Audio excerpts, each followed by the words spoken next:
In this video, we're going to be going through all of the best settings on the Samsung QN90C for SDR, HDR, and gaming SDR and HDR. I will also be showing how to have a night or dark room mode as well as a day or bright room mode. Some settings that are more preference based, I will show you how they work and let you pick how to set those yourself. So starting out, what you want to do is be on an SDR signal. So usually most menus are SDR.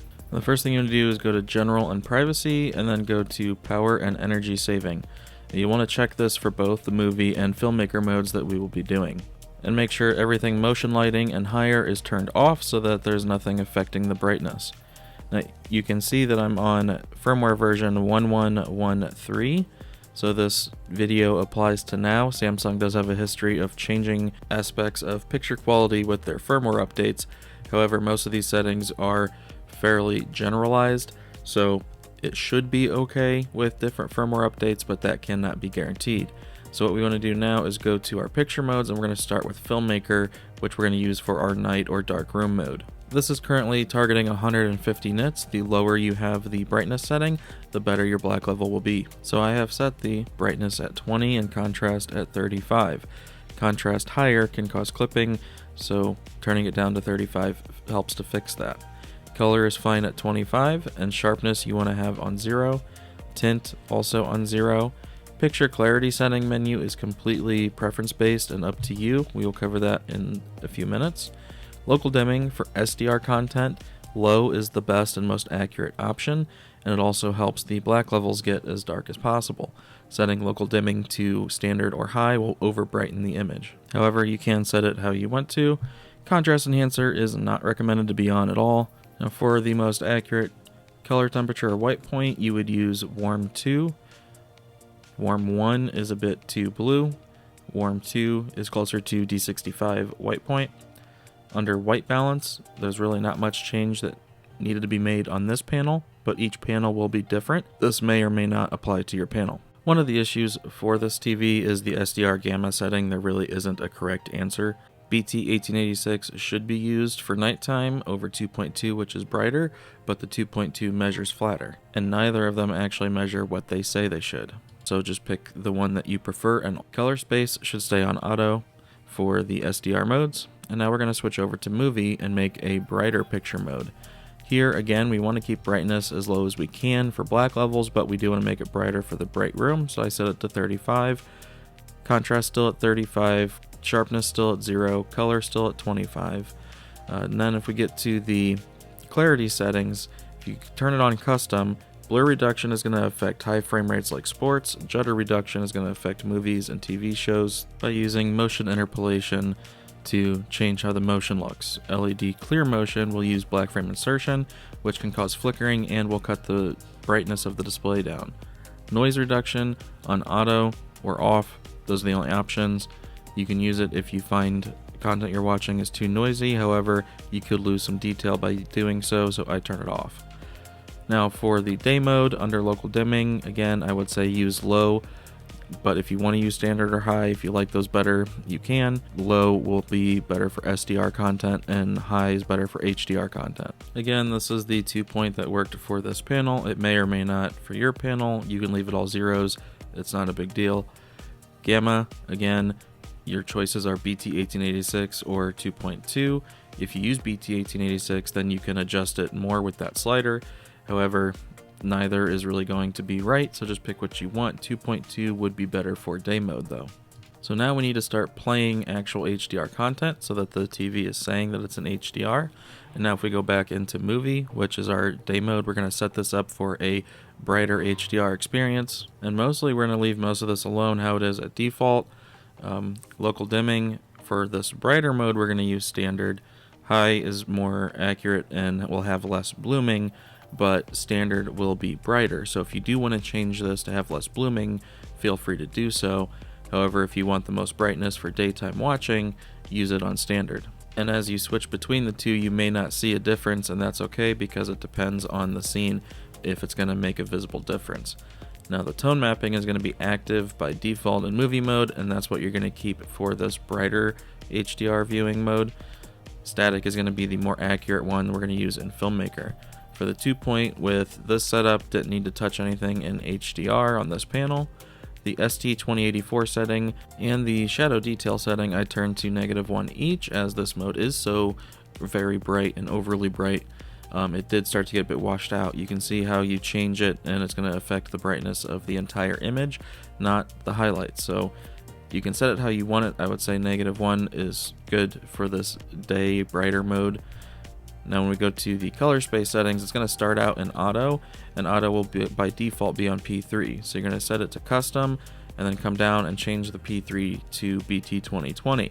On this particular TV, the colors aren't too oversaturated in the BT2020 mode like they are on other Samsung TVs. So now we're going to move over to Filmmaker, and in Filmmaker mode is also pretty much where it should be out of the box. Just make sure sharpness is at 0, color should default to 25, tint at 0, clarity settings are off. You can change that if you want to. As I said earlier, local dimming on high is going to be less blooming and more accurate. Standard is going to cause more blooming and be brighter. And then with the tone mapping on static, this TV actually follows EOTF fairly well. Active it does not, and it over brightens everything. So with static, it's pretty darn accurate. Color tone, again, warm 2, didn't have to do anything for the 2-point. And then the only real adjustment I had to make here was with the ST2084. I just had to bump it up 1 click because it was a little too dark without that. With it at 1, it does well. Now color space, again, we're going to change it to BT2020. You can leave it in P3, but they're very, very similar between the two. I found slightly lower errors with the BT2020 setting on this, so feel free to use it. Alright, so now when you are watching content, you can just go to this menu and go over to this spot. You can change where this is as well, and you can toggle through your picture modes without having to go to all settings. And then you can see the difference between the movie, day brighter mode and the Filmmaker more accurate nighttime mode. Do note that in darker scenes, the movie mode will show more blooming than the Filmmaker mode because it is brighter. Now we're going to go over to gaming, and we're going to start with the Xbox here. You can see how I have the Xbox settings set up. Obviously, there's no Dolby Vision because it's a Samsung TV. And I'm going to go right to where it says Calibrate HDR for Games, but before clicking on it, we're going to do the SDR setup for game mode. So when you go into the settings, you need to go to connection and then go to game mode settings, game mode on. Auto does work, but because we're just in the settings menu and it's not an actual game playing, it wouldn't trigger game mode. So just turn on game mode while we're doing the settings, and then it brings up the game bar and you can see how there's different profiles and whatnot. But in this video, we're showing how to set up an accurate, or at least mostly accurate, game mode. So you're only going to keep it in standard. Now in the game bar, when you click on game mode settings, it goes straight into that menu. It doesn't go into the picture quality settings menu. You can see if I go to the game picture expert, both of these are off because it's not in HDR. Now we're going to go up to the picture settings, and game mode is very different when it comes to color and contrast. So I did have to lower contrast even more to 25, and color had to be lowered down to 15. It is very oversaturated by default in game mode. Again, local dimming on low is going to be the best, more accurate option, but if you prefer brighter, punchier look to SDR gaming, you can try standard or high if you like. Alright, moving on, contrast enhancer needs to be off. By default, I believe it was on high if I remember right. Color tone, we're going to put in warm 2 again. I think it was standard by default. Game mode, very slightly different with the 2-point settings, but mostly the same. Now this is the annoying part where the gamma in game mode will override what your gamma is in movie or Filmmaker. So we had it on 2.2, I changed it to 1886.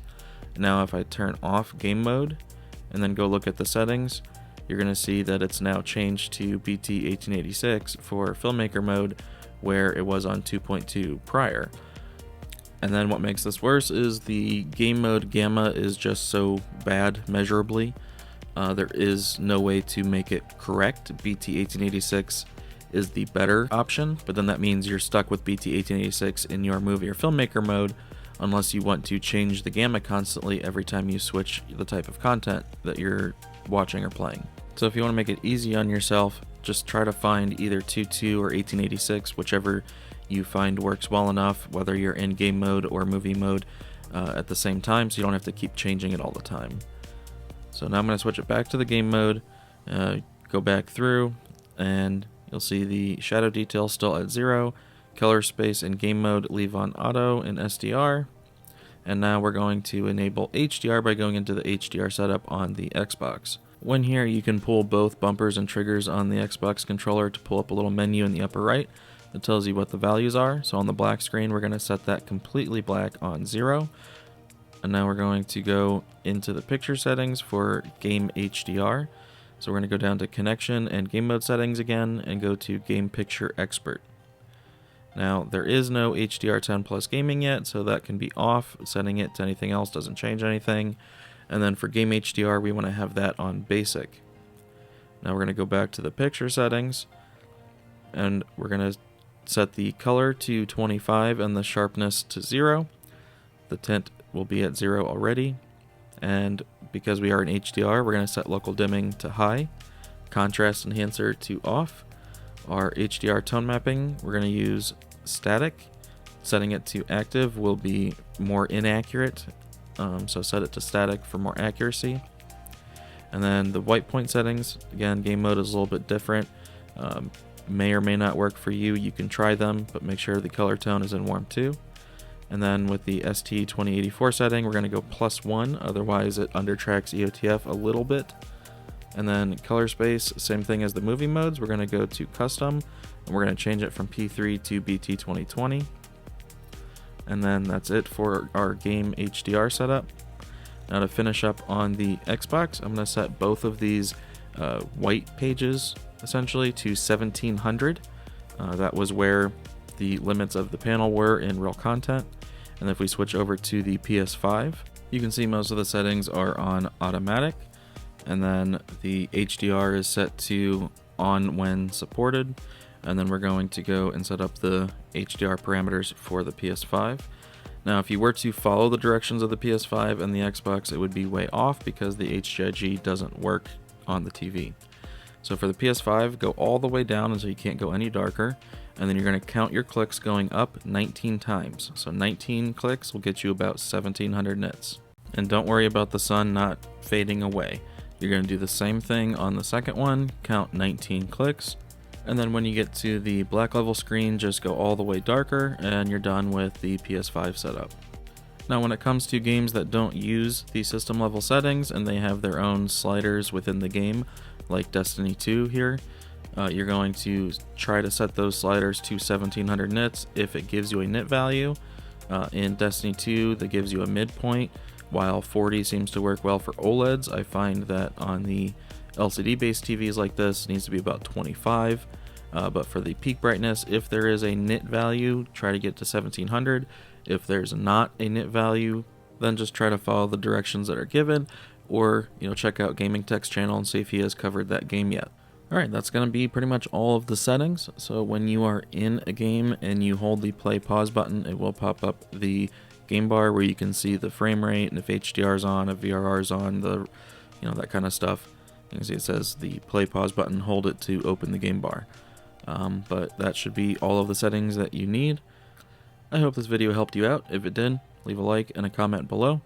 And I hope to see you all in a future video. If you aren't subscribed, hit the subscribe button. And I thank you all for watching. Have a good one.